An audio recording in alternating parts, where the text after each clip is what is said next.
la Cour s'est fondée sur des discussions qu'elle a eues au sein de sa radio en ligne avec un journaliste et un défenseur des droits de l'homme en exil, où ils ont exprimé des critiques envers le gouvernement et la situation des droits de l'homme au Burundi. Deuxième plan, c'est une violation de son droit à une procédure régulière, puisqu'elle a été arrêtée le 30 août, transférée au service national de renseignement à Bujumbura, où elle a été interrogée sans un avocat.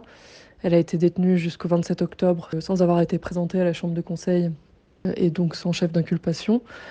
Donc nous appelons les autorités burundaises à la libérer immédiatement et sans condition.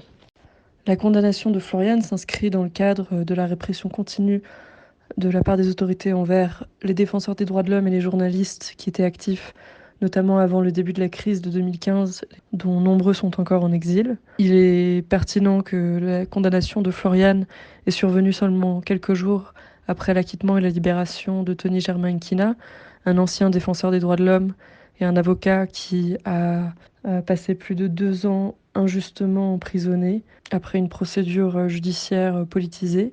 Donc oui, je pense que cette condamnation envoie un message aux défenseurs des droits de l'homme et aux journalistes, et surtout ceux qui étaient actifs avant 2015 ou ceux qui continuent de travailler en exil.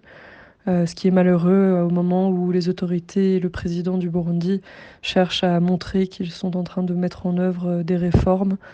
Et donc, ils devraient immédiatement et sans condition libérer Florian Ingabire et annuler la condamnation par contumace des 12 défenseurs et journalistes en exil.